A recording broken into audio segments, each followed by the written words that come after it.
इस बीच देखिए जरा, हुमायूं कबीर अड़ गए।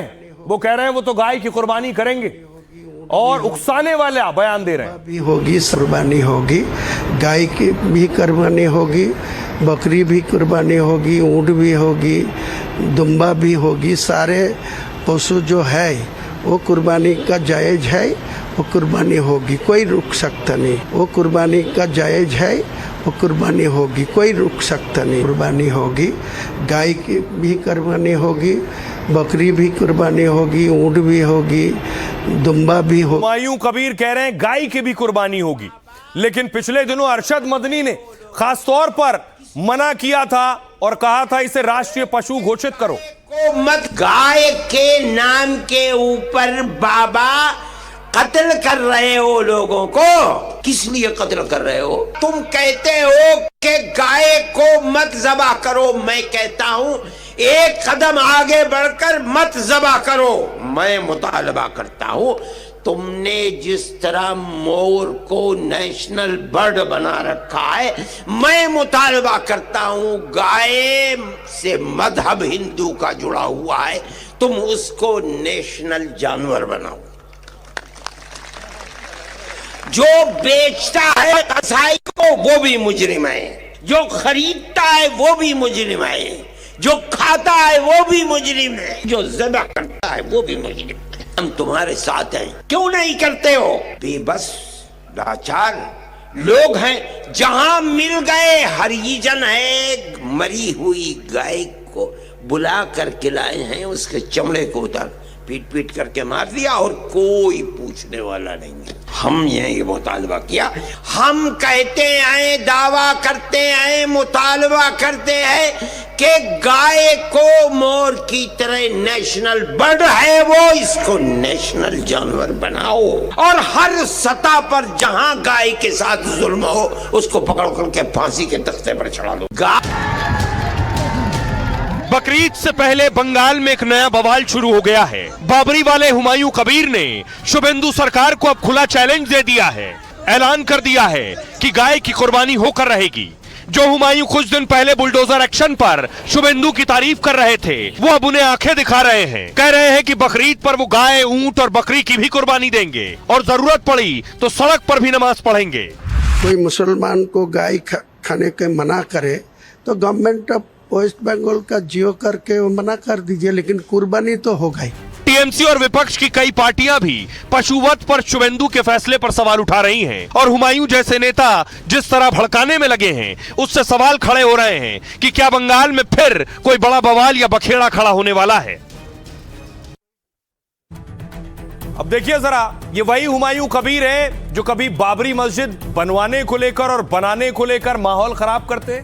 ये वही हुमायूं कबीर है जो अब गाय काटने की जिद कर रहे हैं। देखिए क्या कह रहे हैं और क्यों कह रहे हैं। दरअसल पशुवध पर शुभेंदु का फैसला पिछले दिनों आया कि बकरीद से पहले पशुवध पर गाइडलाइन जारी की गई। बैल, बछड़े या भैंस के वध के लिए फिटनेस सर्टिफिकेट जरूरी है। 14 साल से ज्यादा उम्र के पशुओं की ही कुर्बानी दी जा सकती है। बीमारी या चोट की वजह से अक्षम पशु के वध को मंजूरी होगी। मतलब बंगाल में बूढ़े और बीमार पशुओं के वध का नया नियम है। किसी भी सार्वजनिक जगह पर खुले में पशु वध पूरी तरह से बैन होगा। नियम तोड़ने पर 6 महीने तक की जेल और जुर्माना संभव है।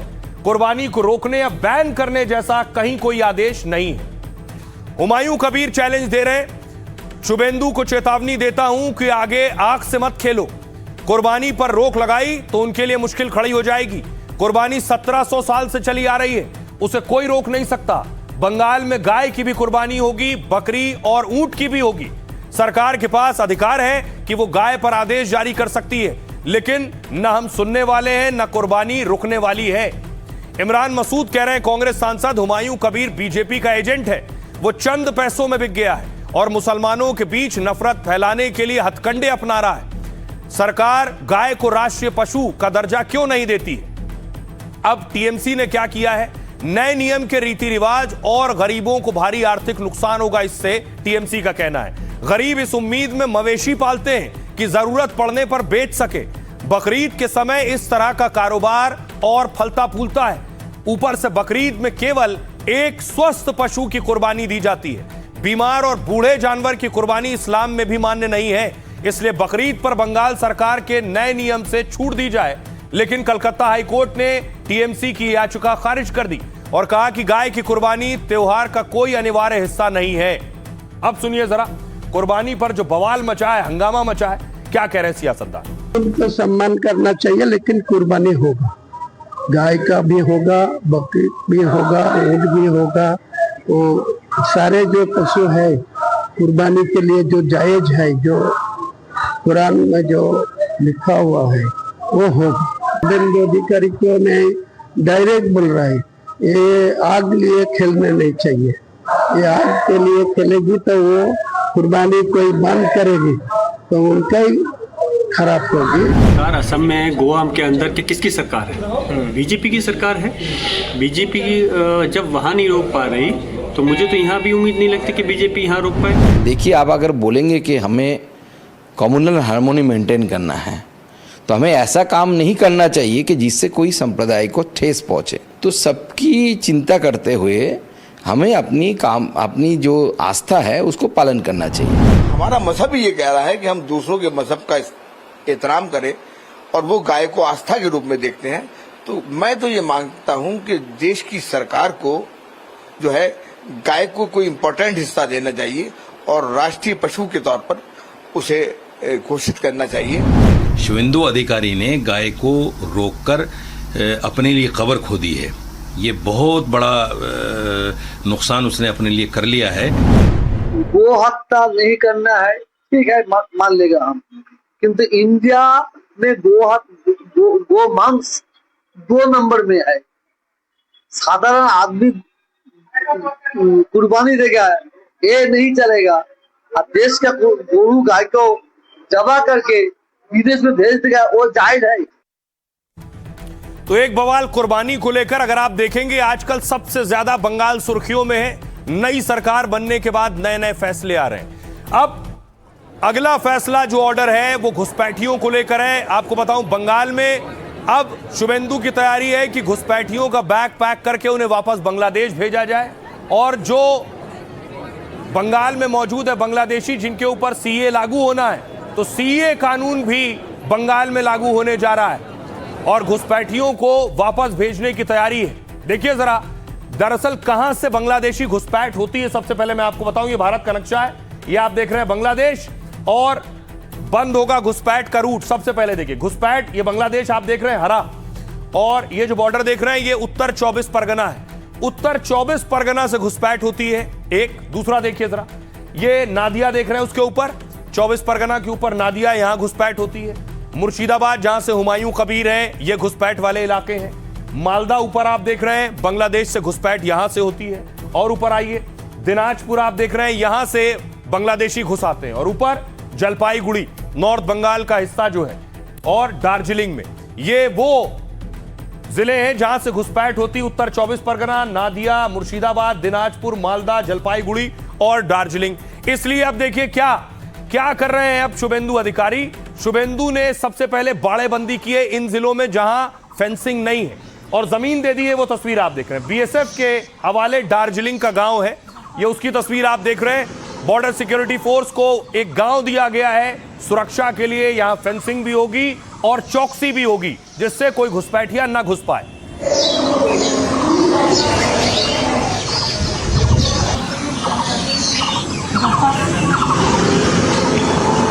मैंने आपको बताया था दार्जिलिंग से घुसपैठ होती है, मुर्शिदाबाद से होती है। यह मुर्शिदाबाद की तस्वीर है। बांग्लादेश बॉर्डर पर बाड़ेबंदी हो रही है। मुर्शिदाबाद में भी दावा है जमीन दी गई है, जिसके बाद नपाई चुखाई हो रही है और फिर बीएसएफ के हवाले यह हिस्सा। अब यहां बीएसएफ सिक्योरिटी बढ़ाकर और निगरानी रखेगी।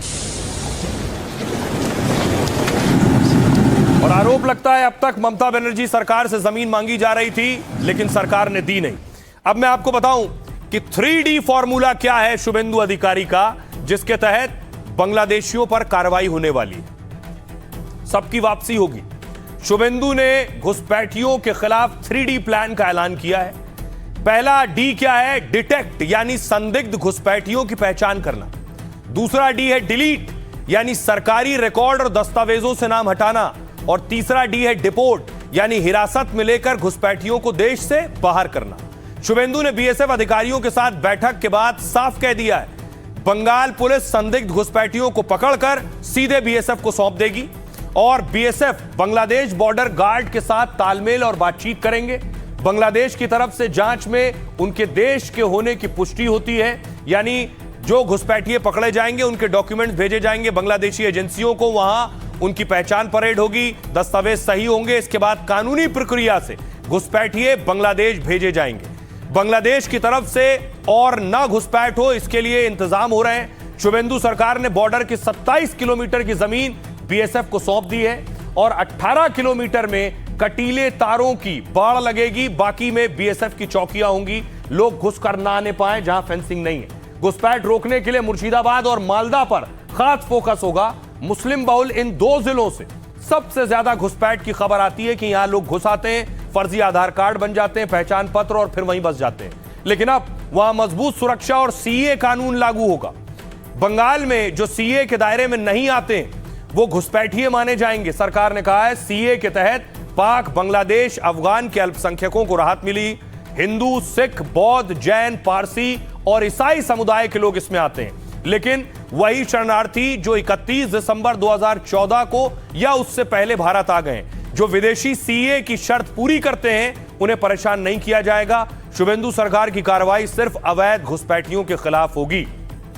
सीए को लेकर ऐतराज और बवाल भी होता है कि इसमें मुस्लिम समुदाय को शामिल नहीं किया गया। सरकार का हमेशा तर्क रहा है कि पाकिस्तान, बांग्लादेश और अफगानिस्तान में कम से कम धर्म के आधार पर मुसलमानों से प्रताड़ना उनके साथ नहीं हो सकती है, इसलिए वो सीए का हिस्सा नहीं। सुनिए अब सियासतदान क्या कहते हैं। बांग्लादेशी घुसपैठियों को अदालत के बजाय बीएसएफ को सौंपने का कानून कल से पश्चिम बंगाल में प्रभावी हो गया है।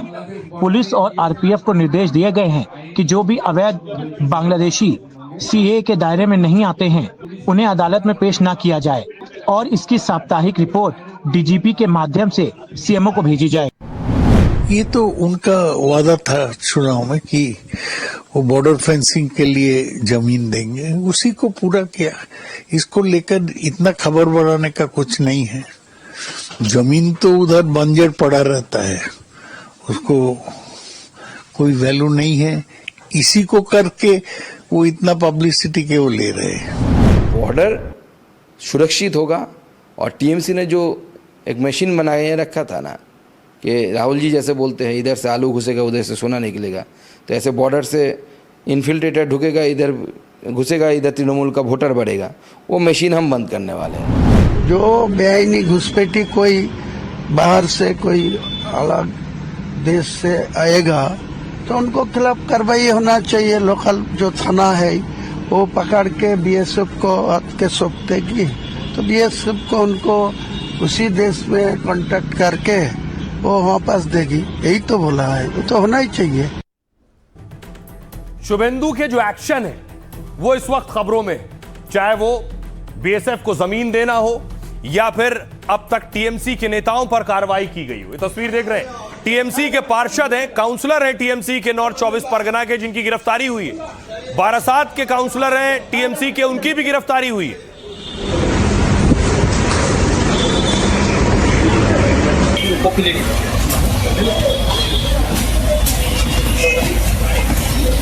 तृणमूल कांग्रेस के एक पार्षद पर आरोप है उगाही का और दूसरे पार्षद की गिरफ्तारी हुई है हिंसा के मामले में। शुभेंदु ने देखिए जरा क्या कहा है। शुभेंदु कह रहे हैं कि जो हिंसा करेगा उसी से वसूली होगी। और आसनसोल में फाड़ी में तोड़फोड़ कर दिया ना, 200% वसूली होगा। जो किया है उसको पकड़ से निकाल के करूंगा। और आसनसोल में फाड़ी। शुभेंदु के एक और फैसले पर बवाल हो गया। शुभेंदु अधिकारी ने बंगाल में मदरसों में भी वंदे मातरम लागू कर दिया कि अब मदरसों में जो बच्चे सरकारी मदरसों में जाएंगे पढ़ने के लिए, वहां प्रेयर होगी, प्रार्थना होगी, उसमें वंदे मातरम गाना होगा।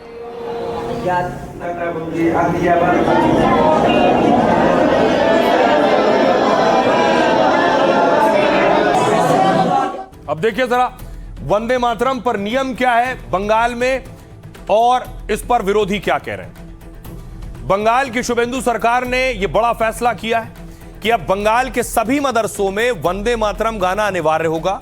यूपी सरकार ने भी मदरसों में वंदे मातरम गाना अभी तक अनिवार्य नहीं किया है, लेकिन बंगाल में शुभेंदु के इस बड़े फैसले की देश भर में चर्चा हो रही। वंदे मातरम क्लास शुरू होने से पहले प्रार्थना के दौरान गाया जाएगा। नया नियम सरकारी मॉडल मदरसों यानी इंग्लिश मीडियम से लेकर सहायता प्राप्त और गैर सहायता प्राप्त मदरसों पर समान रूप से लागू होगा। इसके लिए बंगाल के मदरसा शिक्षा विभाग ने आदेश जारी किए हैं। इससे पहले शुभेंदु सरकार ने स्कूलों के लिए आदेश निकाला था, जिसमें बंगाल के स्कूलों में वंदे मातरम को जरूरी किया गया। अब स्कूलों में कक्षाएं शुरू होने से पहले वंदे मातरम गाना जरूरी है। अब इस नीति को बढ़ाते हुए इसे मदरसों में भी लागू कर दिया गया। सभी मदरसा प्रशासकों और संस्था प्रमुखों को निर्देश जारी किए गए और कहा गया है कि सरकार के आदेश का सख्ती से पालन किया जाए। इससे पहले मदरसों में सुबह की प्रार्थना के दौरान राष्ट्रगान होता था और कवि गुलाम मुस्तफा का लिखा बांग्ला गीत गाया जाता था। अब नए आदेश को लागू करने के बाद विभाग को रिपोर्ट सौंपनी होगी। वंदे मातरम को लेकर मौलाना अरशद मदनी ने विरोध जताया और इसे मुसलमानों की धार्मिक स्वतंत्रता के खिलाफ बताया। उन्होंने सरकार के फैसले के खिलाफ कोर्ट जाने की भी बात कही है।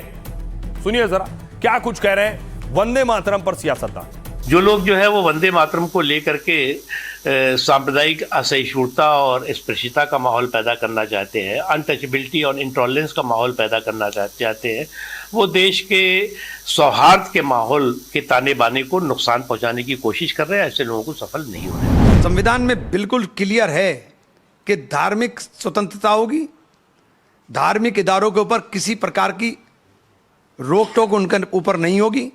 मैं आपसे कैसे उम्मीद करूं कि मैं आपसे कहूं कि साहब आप जाओ और मस्जिद के अंदर और हमारे साथ बैठ करके आप भी नमाज पढ़ो खड़े होकर के? नहीं ना। तो आप मुझसे ये क्यों उम्मीद करेंगे कि मैं खड़े होकर के पूजा करूं? जो भारत के नागरिक है, कोई धर्म को लेकर, कोई जात को लेकर, कोई भाषा को लेकर आप ये राजनीति नहीं कर सकते हैं। और भारत माँ को आप माँ नहीं बोल पाएंगे तो फिर ये सोचने का विषय है कि आपको ये देश में रहना चाहिए या नहीं रहना चाहिए। आप मदरसा पे कह रहे हैं वंदे मातरम बोलना चाहिए, भाई आप और भी रूल्स लाइए ना जो बच्चों के लिए अच्छा होगा। इस चीज को मैंडेटरी करके आप किसी को दुखती रख में हाथ दे रहे हैं, आई डोंट सपोर्ट। तो बहुत पहले से ही हमारा डिक्लेयर्ड स्टैंड है। वंदे मातरम को कांग्रेस खंडित किया था 1937 में। अगर वंदे मातरम को खंडित नहीं किया होता तो इस देश की बंटवारा भी नहीं होता।